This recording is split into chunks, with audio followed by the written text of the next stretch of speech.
Hey everybody, it is Dave Rosenfeld, your RE/MAX agent, the favorite realtor out there. Today it is important that we start talking about VA eligibility. The problem that we have going on right now is we have a lot of people out there in the real estate space, lenders I can't name, that are preying on our veteran community. And that's just got to stop. So I have with me today, Andrew and Joey, Neighborhood Loans. These guys are freaking amazing. And I make sure that we do the deep dive on what's going on with VA loans. So let's take a moment, guys, and talk about eligibility. What or who is eligible for a VA loan? Joey. Okay, so right off the bat, it's going to depend on the time period during which you served. Right now, most of the veterans that we're working with are obviously 1992 and beyond. So the basics for eligibility is if you were active duty, you completed at least your first 2-year commitment, right? 2-year contract, and then you had a discharge that was better than dishonorable, right? That's it. If you were on the reserve side and you got Title 10 or Title 32 orders, activations under order of the governor or the president, and you served 90 days of active duty with at least 30 of those days being consecutive, you're eligible. If you just did time and you got 6 years is credible years of service, then you're eligible, right? If you're a surviving spouse. So there's plenty of ways to be eligible. I threw probably all of them for recent veterans at you just now. I think that the easy way to put it, Dave, is if you think you might have some eligibility, it's worth talking to your lender, hopefully is us, as a team, and we can help figure that out if you do have that eligibility. And I appreciate that, but we've got all kinds of confusion in this space. So I want to make sure that you guys understand it because Joey's loud and proud. Just so you know, he's a Marine. He talks fast. And stupid. If you were activated, if you're a reservist or a guardsman and you were activated, you went to Iraq or Afghanistan, if you got 6 months on the southern border, you are qualified for a VA loan. Again, provided you do not have a dishonorable or less than honorable discharge. You have to have served honorably. If you are a Gold Star spouse and you haven't remarried, you are eligible for not just a VA loan, but no funding fee on a VA loan. And we'll get into funding fees in a minute. You don't have to be a veteran to get a VA loan, right? That is correct. You can be active service, active component. Got to serve the first 2 years. But if you're a reservist or a National Guards member and you have completed your 6-year commitment, you're eligible for a VA loan, correct? Also correct. And on the reserve side, you have to have an honorable discharge. Correct. So, yeah. So I want you to take away one thing from this. We've got subject matter experts here.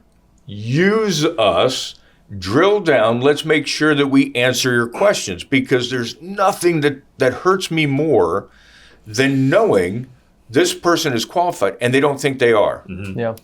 It's painful. I mean, tell me a pain story. Well, that kind of goes into the next tier of that pain point is when we have our veterans who don't think they can only use it once, or they can't actually have multiple at the same time. I just watched him get triggered. Yeah, Dave got triggered right now. But it's like that's actually like it's the same concept of just being misinformed. And so the next part is actually that eligibility. And a lot of people have never heard the word bonus entitlement. Wait a minute. You mean I can get a cash bonus from the Army and get a bonus entitlement? Well, I mean, as you know, we have our entitlement. That's part of what you see on your certificate of eligibility to be eligible for that VA loan. But what people don't know is that A, you can have more than one VA loan. You don't always have to sell that current one. You can convert. That's going to be a whole nother topic. We're going to get back to that. Yeah. You can convert that and actually turn it into your first investment property as a VA loan. But people don't realize that you just don't have to always sell that current VA property to obtain another one. You just had a situation like that. Yeah. So it's closing on Friday. Today is Tuesday in West Virginia. And it came to me because another lender said that the veteran who I'm now working with could not buy again, you go in VA without making a down payment or selling his house. And it was purely because they had no idea how to properly calculate remaining bonus entitlement. And I'm closing Friday. Like, I'm good to go. And these guys are just like holding the bag. Like, what happened here? You know, so. You guys have heard me say 1,000 times, who you work with matters. And I will boast, I have the highest credentials in residential real estate. I'm a certified residential specialist, a CRS. I'm a graduate of the Realtor Institute. But the people that I surround myself with are also subject matter experts. My lending partners, my home inspector, my title people, they're experts in their field. And when you hire somebody that isn't an expert, you get bad advice that can literally cost you your dream home. Mm-hmm. We have veterans right now that don't realize that they can buy, provided they're qualified, they could buy a $2 million home at zero down. That doesn't mean zero out-of-pocket expenses, but no down payment.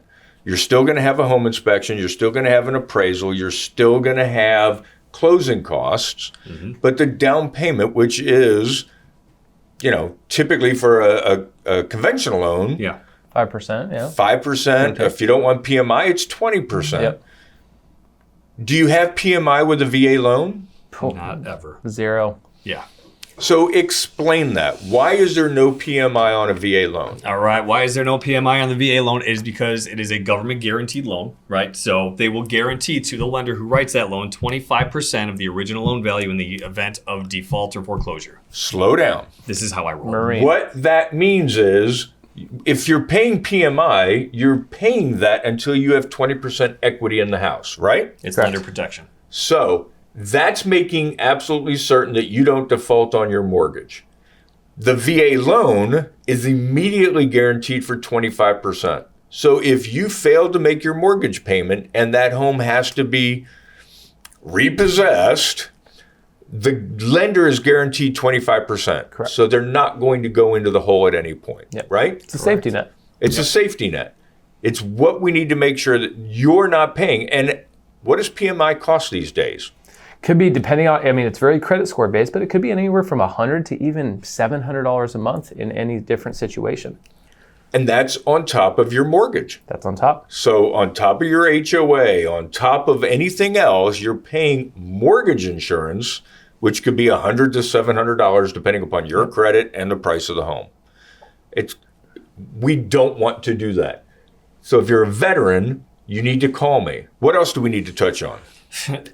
Do not let a lender tell you to go conventional if you're VA. That literally screams to me, I don't know what the F I'm doing, find yourself a pro. I have, in the last 11 years, I have found 0 instances where it makes more sense for a veteran to go conventional over VA, period. You heard it here. It just doesn't make sense. And anybody that's knowledgeable knows this is not 1975, it's not 1985.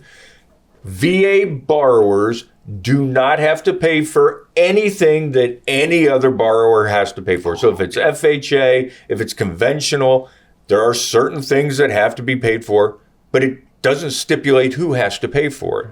Yep. There used to be rules that if the VA buyer or the buyer, they had to have a termite inspection, and if they found termites, it had to be treated, but the veteran wasn't allowed to pay for that. That is no longer the case. VA loans are no harder to close than a conventional loan. Conventional purchase, you got to have a roof on the house, right? Mm-hmm. Same thing with a VA. You got to have a roof on the house. And that, Dave, that's that is probably the main myth that Joey and I talk about a lot, is just that misconception about a VA loan being tougher. People don't know in some situations, let's talk about low appraisals with VA loans, you have a higher chance of dealing with having a resolution on a VA loan appraisal than any other loan, because the lender, the agents can actually take, let's say we had an appraisal that came in 30 grand low, okay? What usually happens? Seller, surprise, buyer, they're either making a compromise or they're not, and they're falling apart. Well, depending on where that appraisal comes in, The lender can work with the agents to go directly to the VA, which is something that Joey has one of the highest conversion rates, and actually get the VA to override that low appraisal to make sure the deal closes. That's something that we see a lot of. Okay, here's the thing, folks. We've got 100 different things that we got to cover on VAs. I'm going to segment and say appraisals need to be a whole separate video. Yep. We're going to shoot a whole different video and talk about appraisals, because let me tell you, Mythbusters ain't got nothing on us. Okay? And NPRs. I don't want to take this to be too long, Yeah. but I want to make sure that you know, call me, text me, DM me, shoot smoke signals. I don't care. But if you have questions about a VA loan, please reach out to me. And here's the bottom line. I don't care where you are in the United States. I don't. If I don't have the answer, Joey does, Andrew does. But if you're somewhere else in West Virginia, we still can answer those questions, because it's a national program. It is the Veterans Administration. The rules in Florida, the rules in Texas are the same rules in Arizona. Am I right? Yes, sir. Right. All right. Let's wrap this up. Guys, any closing comments? And then we're going to go on and we're going to shoot another one. No. No saved rounds. Keep an eye out for the next video. Oh, thank you, guys.